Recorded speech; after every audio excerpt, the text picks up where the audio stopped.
Namo Buddhaya. Sebelum kita memulai pelajaran pada hari ini, marilah kita bersama-sama membacakan nama sekara kata. Arahang Sama Sambuddho Bhagava Buddhang Bhagawantang Apiwademi. Swakato Bhagavata Dhammo Dhammang Namasami.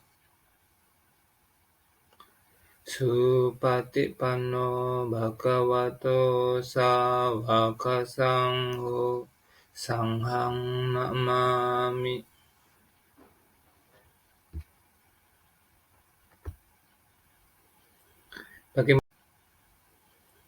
Bagaimana kabarnya anak-anak semuanya?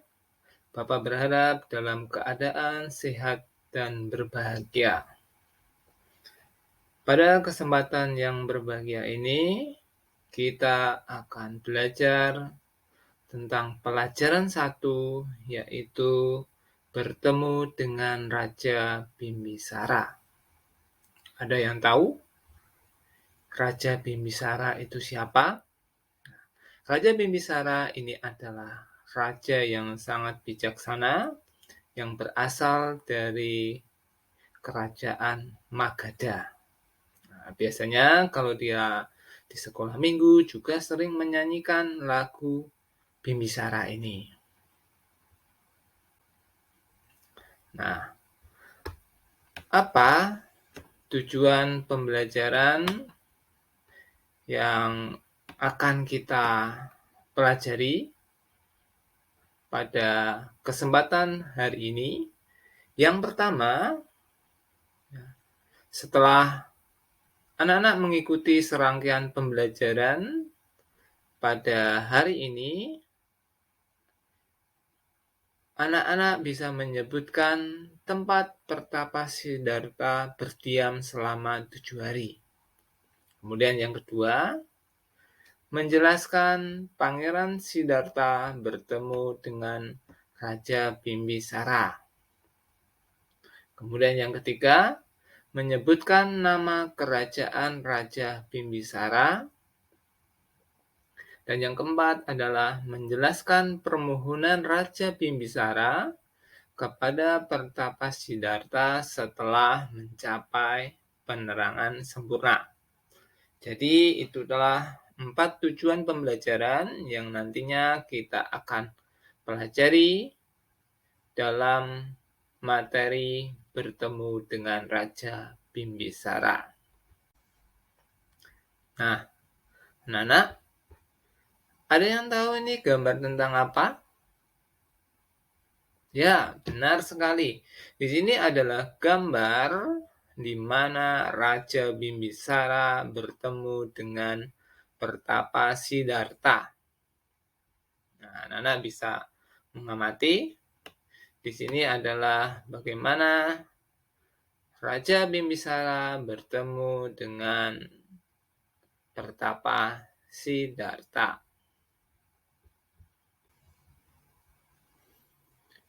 Untuk memahami pertapa Siddhartha bertemu dengan Raja Bimbisara, simaklah penjelasan singkat berikut. Nah, ini adalah penjelasan secara singkat bagaimana pertemuan Raja Bimbisara dengan pertapa Siddhartha. Setelah menjadi pertapa, Siddhartha berdiam selama 7 hari dalam kebahagiaan pertapaannya di hutan mangga yang disebut Anupya. Kemudian berjalan kaki sejauh 30 yojana menuju kota Rajagaha.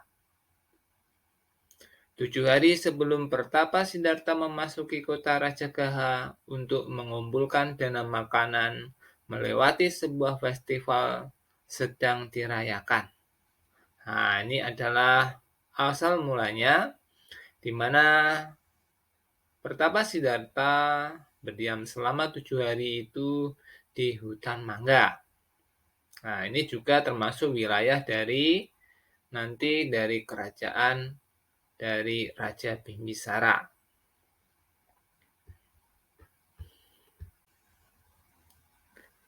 Kita lanjutkan ceritanya. Sewaktu raja membuka jendela dan melihat keluar untuk memberikan perintah yang diperlukan, Raja Bimbisara ini melihat Pertapa Siddhartha memasuki Raja Gaha dengan penuh ketenangan.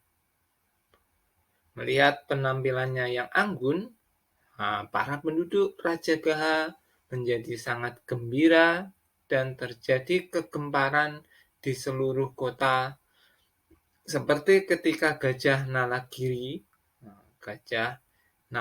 namanya, yang juga disebut Dhammapala memasuki kota, atau seperti para penghuni alam Tawatimsa yang ketakutan saat Raja Asura bernama Wepaciti mendatangi tempat mereka. Nah, jadi saat kedatangan Pertapa Siddhartha tersebut itu banyak menimbulkan eh, kehebohan gitu ya, tetapi bukan sebuah kayak kekerasan, tetapi terjadi kegemparan ya. Kalau diibaratkan ya seperti tadi, seperti Gajah Nalagiri dan Raja Asura tadi. Ini ibaratnya gitu. Jadi terjadi kegemparan. Kita lanjutkan ceritanya. Selagi para penduduk Raja Gaha saling berbicara, masing-masing dengan pendapatnya sendiri-sendiri, pelayan istana datang kepada Raja Bimbisara dan melaporkan kejadian ini. Nah, jadi ada yang melaporkan kepada Raja Bimbisara bahwa terjadi ada kegemparan tersebut gitu ya. Karena penasaran, akhirnya kan Raja penasaran. Raja Bimbisara ini mengirim 3 orang menterinya untuk menyelidiki, mendekati Pertapa Siddhartha dan mengamati diri Pertapa. Nah, kemudian 2 orang tetap tinggal sementara, orang yang ketiga kembali menghadap Raja Bimbisara dan melaporkan. Nah, jadi seperti itu cerita singkatnya ya. Nah, jadi anak-anak bisa mengetahui, oh ternyata Raja Bimbisara ini mengutus 3 menterinya untuk menyelidiki, oh di mana ini Pertapa Siddhartha. Nah, kita lanjutkan ceritanya. Nah, Pertapa yang mengumpulkan dana makanan, ternyata masih duduk. Di sini adalah Pertapa Siddhartha ya, duduk dengan tenang di jalan masuk ke gua yang menghadap ke timur di puncak Pandawa. Nah, jadi Pertapa Siddhartha itu masih ada di situ gitu.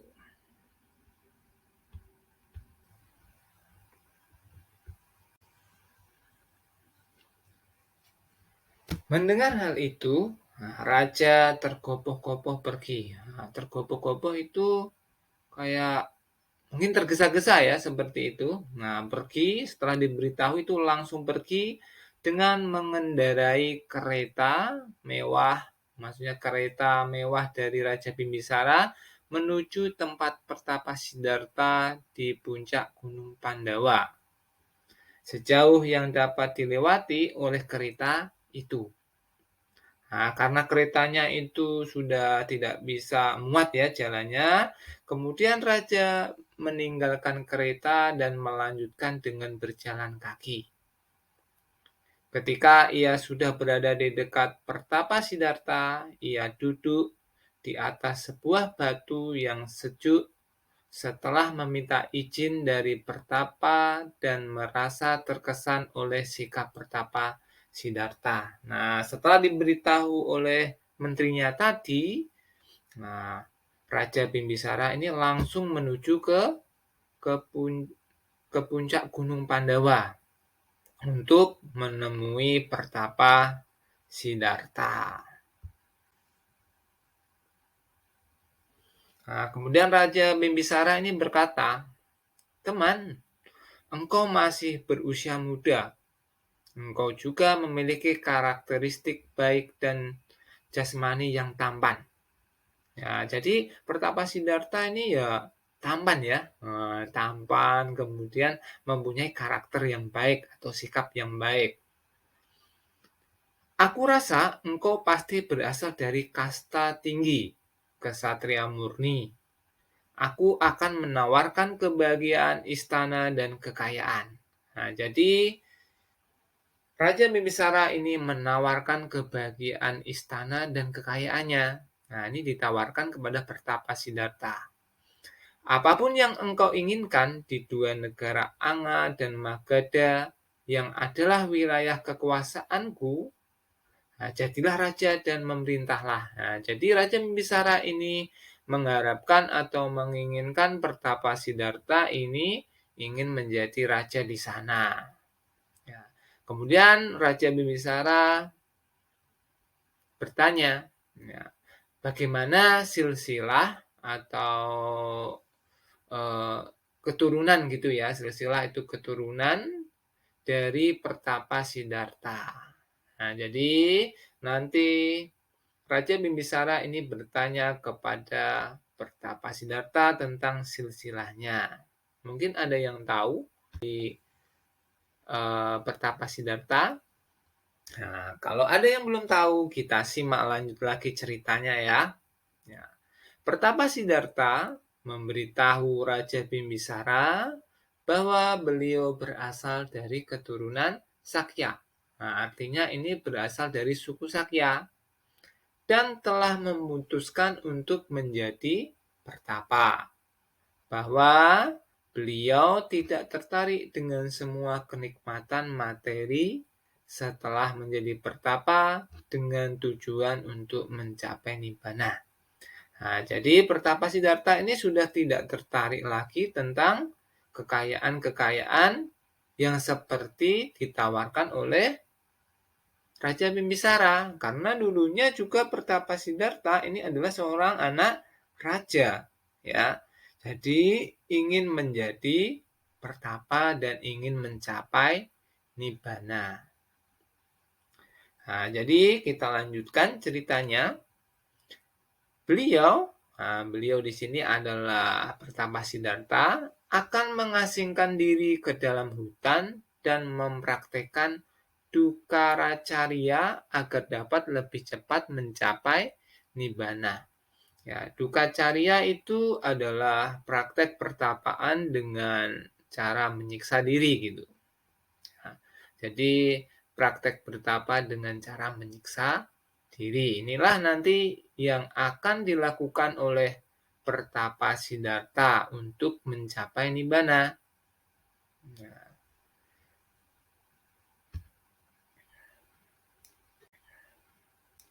Nah, setelah menyaksikan sendiri cita-cita agung Pertapa Siddhartha untuk mencapai nibbana, nah, Raja Bimbisara ini mempunyai keyakinan. Aku percaya bahwa engkau akan menjadi Buddha. Yang mulia, izinkan aku mengajukan permohonan. Ini adalah permohonan dari Raja Bimbisara kepada Pertapa Siddhartha. Ketika engkau telah mencapai kebudaan, mohon agar kunjungan pertamamu adalah ke negeriku. Nah, ini adalah permohonan dari Raja Bimbisara kepada Pertapa Siddhartha jika sudah menjadi Buddha. Jadi kunjungan pertamanya itu adalah ke negeri dari Raja Bimbisara. Nah, jadi ke kerajaan Magadha. Nah, setelah dengan sungguh-sungguh menyampaikan undangannya, Raja Bimbisara kembali ke kota. Nah,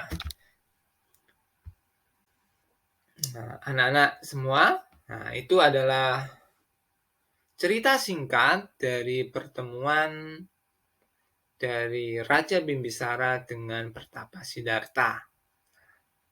Nanti anak-anak bisa mempelajari kembali lagi dari buku cetak sehingga anak-anak bisa memahami bagaimana kisah pertemuan Raja Bimbisara dengan Pertapa Siddhartha. Baik, untuk selanjutnya marilah kita bersama-sama bernyanyi ya dengan judul Bimbisara. Ini adalah ciptaan dari Yan Hien dan Bante Sadanyano. Ada yang sudah bisa lagunya? Oke, kalau misalnya ada yang belum bisa, mari kita latihan bersama. Jika yang sudah bisa, mari kita juga ikut menyanyi. Ya, oke. Ada yang sudah bisa, nanti kita bersama-sama. Ya, lagunya kita mulai ya. Oh, sungguh mulia Bimbisara, siswa Buddha,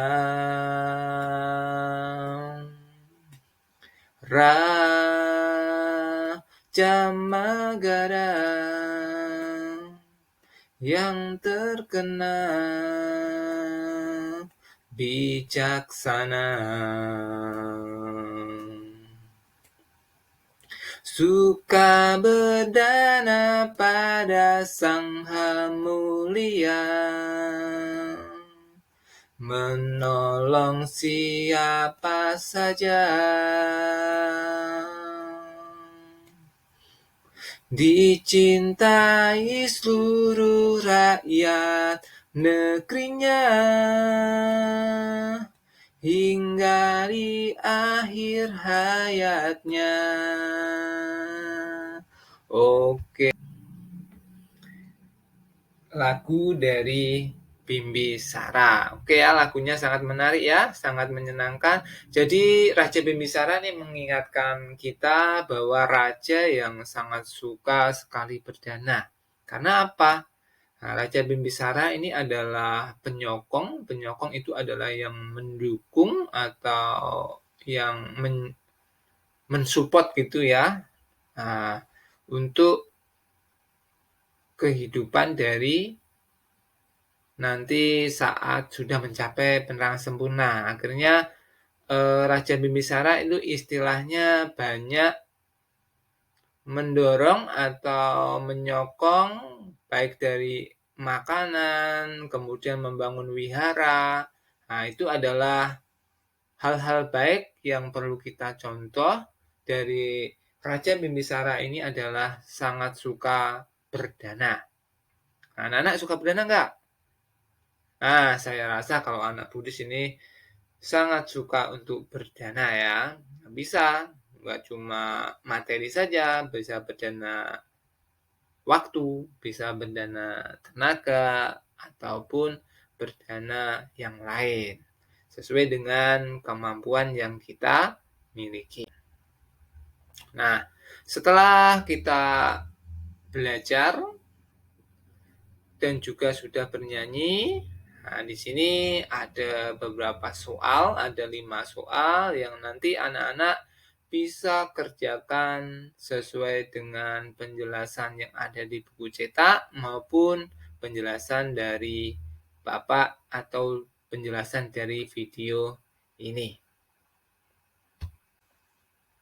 Baik, untuk kesempatan pada hari ini, marilah kita merangkapkan kedua tangan.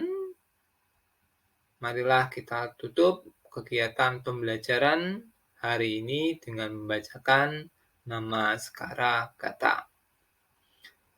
Arahang sama sambuddho bhagawa buddhang bhagawantang abhiwademi.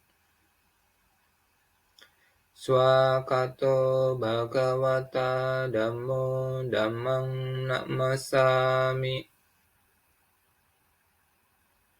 Supatipanno bhagavato sawaka sangho sanghang namami. Semoga apa yang kita pelajari pada hari ini dapat bermanfaat. Semoga semua makhluk hidup berbahagia. Sadu, sadu, sadu.